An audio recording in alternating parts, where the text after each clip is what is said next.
Well, what's going on, Switch leaders? Hey, as always, thank you for watching this quick video to hear what's happening in Switch and how you can be set up for success to win as a Switch leader this week. I want to kick off real fast with a very short but powerful story about a student I just met this last week who came for the first time. And the reason that he walked through the door is because he just earlier this last week ended a 10-month relationship and felt really hopeless and really discouraged. He reached out to a friend that he knew was a Christian who had just graduated the high school that he went to, and that student went to Switch. And when he reached out to his friend to confide in him some of the ways that he was feeling, he told him, "Hey man, I'm really grateful to hear this. I really want to process this with you. I'm at college. I can't sit with you right now, but I know a place that you can go. I know specific leaders that you can ask for, and I know that you're going to feel loved." And what did that student do? But absolutely walk through the doors. And as he processed with me, not only did he feel like he got to have a safe place to process some of his emotions that went far beyond just the breakup that had just happened, but he found a place to belong and told me, "I'm going to be back Sunday and I'm going to be back next Wednesday," because that was incredible what I experienced and not what I expected at all.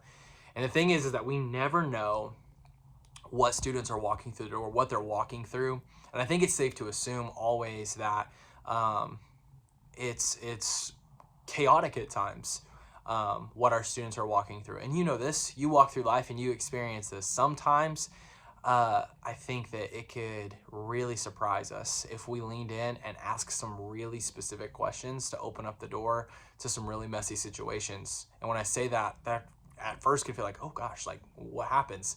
Well, what happens is the way that you prepare and the Holy Spirit that resides inside of you allows God to work through you and in you to meet specific needs, so that a student who's feeling broken and who feels frustrated, his situation isn't fixed, but he knows that there's hope, just like this past story. And I'm praying and I'm asking that you pray alongside me that God would continue to send people who desperately need to experience him. And because of the work that we have done and the goodness of God that resides in us, we get to tell them that there is hope. We get to challenge them specifically. We get to step into difficult conversations that vary from student to student. But that's why we're here, is because we want to love one student at a time so they know that they are uniquely and individually loved by God who loves them. Specifically, I want to tell you, I'm kind of in this place where I really want you to feel encouraged to really, really challenge your students in a way even that may feel beyond what you would even say they're capable of. Whether that's reading the Bible for 60 days consistently and writing their notes, whether that's reading a book that you've read that really challenged your faith, or maybe you tell them that you want them to invite 15 people by the end of the semester. There's only 3 more switches left. How are they going to do that? Well, they're going to have to be intentional with their actions, with their words. Maybe you challenge them to go have a conversation that they've been putting off for a long time.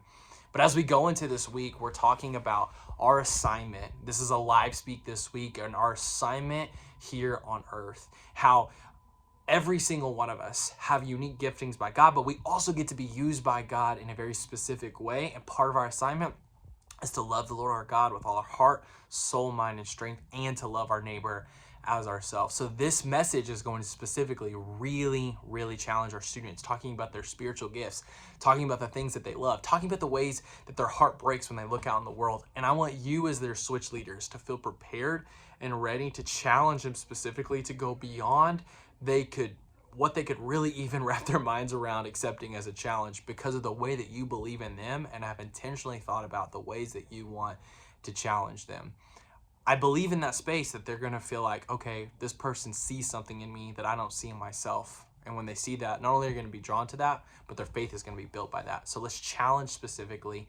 Let's go into this week. There's all kinds of incredible things that they're going to be able to gravitate towards and sign up for, to serve. But I want you as their leader, beyond just the opportunity to serve or to invite, I want you to challenge them in their faith, because I want them to see how you are invested in their spiritual growth, because you love them and you care for them. Let's go into that this week, ready to see how God works. Can't wait to see you guys soon. Peace.